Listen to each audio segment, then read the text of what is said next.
Bonjour, j'aimerais ça vous partager une petite méditation, une petite réflexion, mais c'est surtout tiré d'une expérience personnelle, quelque chose que j'ai vécu, puis je le partageais avec quelqu'un dernièrement, puis j'ai toujours trouvé qu'il y avait eu une belle leçon pour moi spirituelle. Je l'ai partagé, je pense, surtout dans du coaching, des fois avec des frères.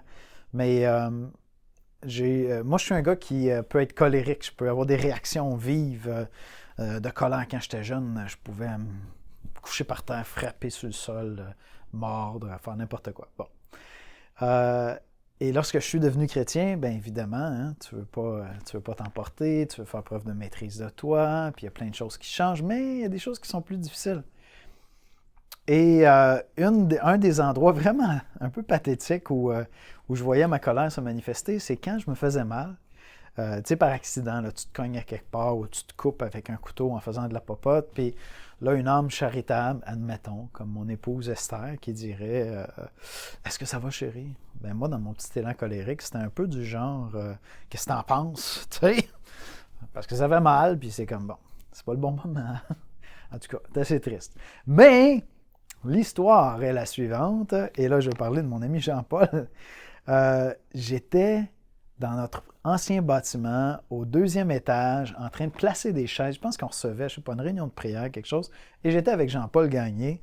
Et puis, on avait une de nos belles chaises en métal. Je me tourne en me levant et je me cogne, tu sais, le tinaire juste à côté de la rotule, celui qui fait comme aïe aïe, c'est partout dans la jambe. Bang! Je me cogne là. Puis là, Jean-Paul, âme charitable, tu sais, c'est juste du monde de même qui sont autour de moi. Il dit Est-ce que ça va? Est-ce que ça va, Yannick? Puis là, tout d'un coup, je réponds Oh, oui, ça va, ça va, ça va, ça va. Super belle réaction. Pas d'irritation. Je m'en prends pas à lui. J'en revenais pas. Tout d'un coup, c'est comme s'il y avait eu, tu sais, des spots qui descendaient du ciel, puis c'était écrit en gros hypocrite.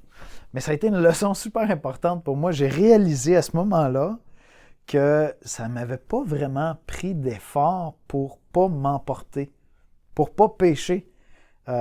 Si j'avais eu mal comme ça avec quelqu'un d'autre, comme quelqu'un que j'aime beaucoup, ben j'aurais peut-être pas réagi de la même manière. Puis là, j'étais avec quelqu'un d'autre que j'aimais beaucoup, mais avec qui peut-être il y avait moins de familiarité. Puis je voulais sauver la face. Fait que comme ça, en une fraction de seconde, mon cerveau m'a dit non, je pense que je ferais pas ça à ta place. Je mériterais pas. Je garderais la face, je serais gentil. Puis ça a été une leçon incroyable pour moi. J'ai réalisé que cette chose-là que je pensais absolument incontrôlable n'était pas incontrôlable. Où je veux en venir avec ça? C'est quoi ma leçon? Je fais un peu de pop psychologie, mais en même temps, c'est ça aussi. Hein. La théologie, ça vient rencontrer la réalité de notre expérience. Puis c'est là qu'on voit la beauté de la parole qui vient s'appliquer dans nos vies. Qu'est-ce que j'ai appris à ce moment-là? Premièrement, j'ai appris que je pouvais ne pas pécher. C'est possible pour moi. Puis tout le monde, là, ou à peu près, si on fait un effort là, pour les 3 prochaines secondes, là, si notre esprit est bien disposé, 3 secondes, on est capable de se dire on ne pêche pas pour 3 secondes.